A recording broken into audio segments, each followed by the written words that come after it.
Hello Kitty, Mauro. Deixa eu pôr tirar foto dele, que eu vou ter a minha também. Un poco más. No, está escuro, ¿eh? Tienes...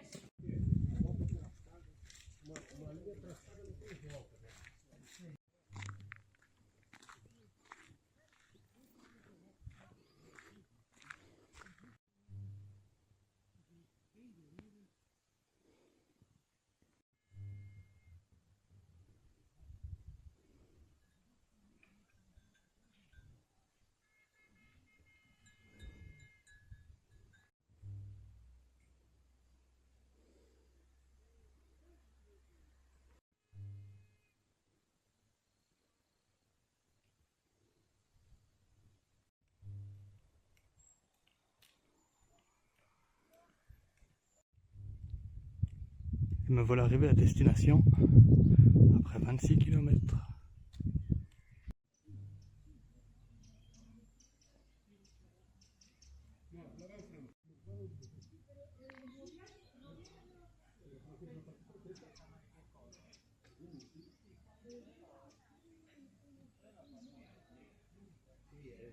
Hier, j'ai quitté San Martin, où vous vous souvenez, je n'ai pas eu le loisir d'avoir eu une douche chaude.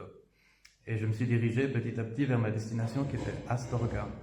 Astorga, c'est la ville du chocolat apparemment ici dans la région.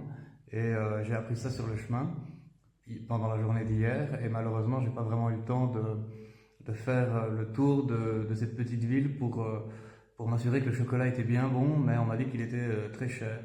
Certains pèlerins qui ont eu plus de temps, eux, ont fait le tour un petit peu de shopping et ils m'ont dit que c'était plutôt cher. Et on m'a permis quand même de goûter un petit morceau de chocolat par-ci par-là et j'ai trouvé qu'il était très bon. C'était une journée difficile pour moi hier parce que vous vous souvenez peut-être que j'ai finalement trouvé 2 paires de chaussettes à 5 doigts que je cherchais depuis si longtemps à San Domingo. L'une de ces paires s'est mystérieusement volatilisée quand je dormais, mais l'autre je m'en suis servi. Et vous savez, quand j'étais dans le magasin, je tenais cette paire entre les mains, je les ai trouvées très fines. Je me demandais si elles étaient vraiment faites pour la randonnée. Et la vendeuse m'a certifié que c'était bien le cas et qu'elles étaient bien renforcées. Eh bien, malheureusement, ces chaussettes m'ont un peu blessé parce que au niveau des talons, je n'ai plus vraiment de la peau, j'ai de la corne, le fait d'avoir marché pendant si longtemps. Et il se trouve qu'avec ces chaussettes toutes fines, cette corne, je ne savais pas que ça pouvait se produire, c'est fissuré jusqu'à la chair. Et j'avais ça des 2 côtés au niveau des talons. Et c'était tellement douloureux que je ne pouvais plus poser le pied directement, le talon directement sur le sol et puis dérouler la cheville pour faire cette référence au randonneur avec Benoît Poulvord. Si vous avez vu le film, vous vous souvenez de ce passage amusant. Il fallait d'abord que je pose l'avant du pied sur le sol. Et évidemment, quand vous devez adapter votre marche parce que chaque pas vous fait souffrir, ce qui se passe, c'est que vous sollicitez d'autres muscles. Ces muscles se fatiguent un peu vite. Vous commencez à avoir mal ailleurs, au genou par exemple, et c'est pas l'idéal. Et donc, j'avançais en claudiquant. Je suis arrivé petit à petit à un endroit qui s'appelle Hospital de Obrigo. Et je vous ai montré cet endroit. Il y avait un pont en pierre qui traversait cette localité. Et sur ce pont en pierre, j'ai retrouvé mes 3 compères brésiliens.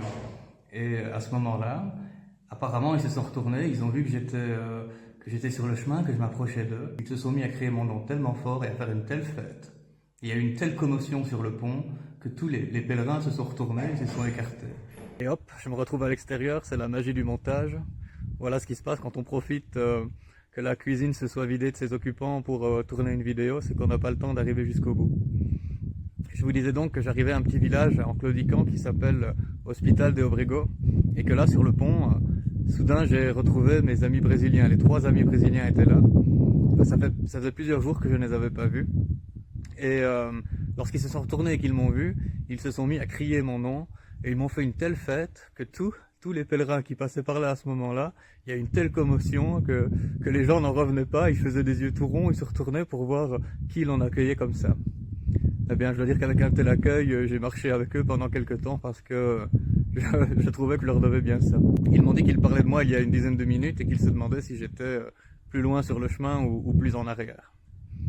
Et c'est amusant que nous ayons créé ce lien parce que nous ne pouvons pratiquement pas communiquer étant donné qu'on parle chacun des langues différentes et leur anglais n'est pas toujours facile.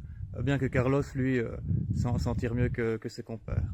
Alors, hier, j'ai décidé de rallonger un petit peu le chemin, d'une part parce que j'emboîtais le pas à ces Brésiliens, et puis ça permettait d'aller dans les collines et de se départir de cette voie qui longe continuellement une route depuis plusieurs jours maintenant.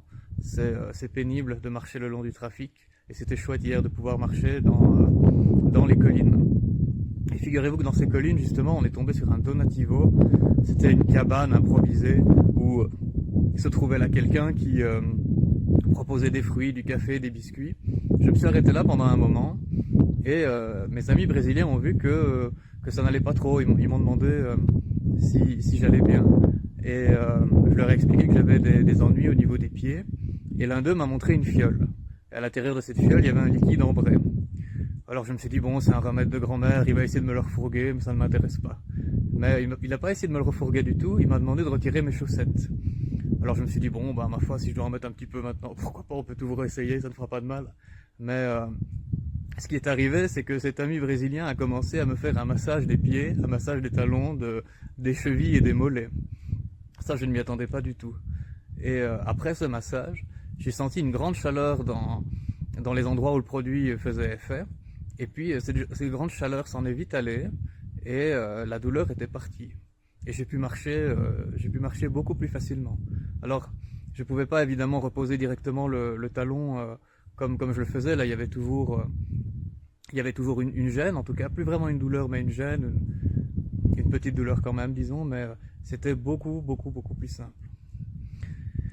Et puis, en fait, je pouvais marcher tellement bien que je les ai distancés, ces Brésiliens. Il me restait encore à ce moment-là 6,5 km à faire pour atteindre la ville d'Astorga, ville du chocolat. Et j'en avais un peu marre hier. Et à ce moment-là est apparu Jacob. Je ne vous ai pas encore parlé de lui, mais c'est un Polonais qui fait le chemin avec sa compagne, elle s'appelle Marta. Je les ai rencontrés il y a quelques jours, je crois que c'était à Carrión de los Condes, si je me rappelle bien. Et c'est un couple tout à fait charmant. On a discuté avec Jacob de méditation, on a parlé d'histoire aussi, et les 6,5 km qui nous séparaient de notre destination sont passés à une vitesse folle, et en fait on s'est laissé tellement emporter par notre conversation qu'on a quitté le chemin sans s'en rendre compte, et on a fait un certain détour dans la ville avant de prendre conscience de notre erreur. C'était une conversation très intéressante que j'ai eue avec Jacob. Il expliquait que le pèlerinage de Saint-Jacques-de-Compostelle aurait été inventé à une époque où l'Espagne était pour la plupart tombée sous domination islamique, et le pèlerinage a été mis en place d'une certaine manière pour contrer l'influence arabe de l'époque. Et je me disais, la manière dont Jacob expliquait la situation, je me disais il y avait presque quelque chose, une démarche gandhienne dans la manière dont ce pèlerinage avait été instauré. C'était une manière de lutter, mais de manière non violente, je trouvais. À Astorga, j'ai pu prendre une douche bien chaude, et aujourd'hui j'avais au moins 26 km à faire jusqu'à ce petit village où je viens d'arriver maintenant, qui s'appelle Fons-Badion. Je ne sais pas bien comment on le prononce en espagnol. Et demain, j'ai encore une distance similaire à faire pour atteindre une ville qui est plus grande, qui s'appelle Pon ou Fonde. Il faudrait que je regarde sur la carte encore où je vais exactement, mais c'est une ville plus importante, peut-être même encore plus importante que Astorga. Aujourd'hui, sur le chemin, j'ai retrouvé également Manuel et Gloria, dont je vous ai parlé hier. Et puis j'ai retrouvé à nouveau les Brésiliens aujourd'hui. J'ai marché un long moment avec eux, et j'aime bien être dans leur compagnie.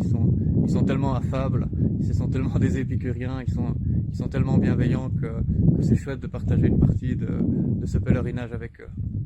J'ai expliqué dans une vidéo précédente combien le contraste entre le chemin que j'ai fait depuis la maison jusqu'à Saint-Jean-Pied-de-Port et puis la partie qui a suivi les Pyrénées était différente. Et j'ai appris à apprécier le fait de voyager avec d'autres pèlerins, et les rencontres qui s'en suivent sont aussi très agréables.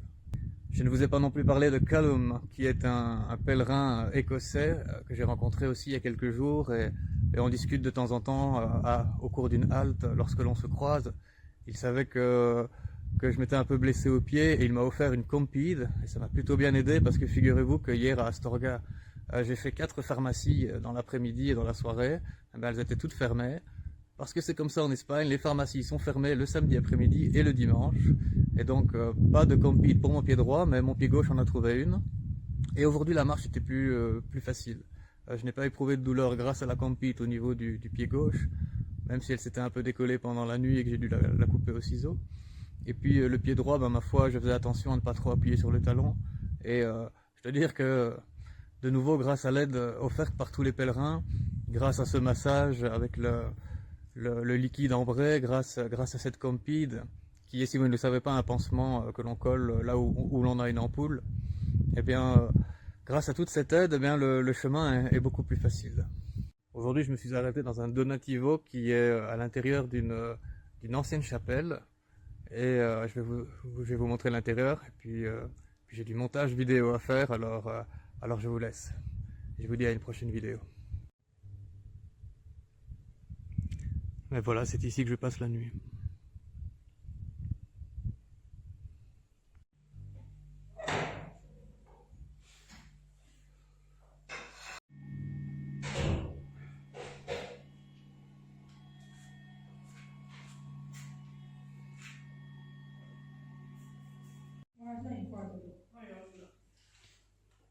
这个呢，就是这个，剩下应该就是。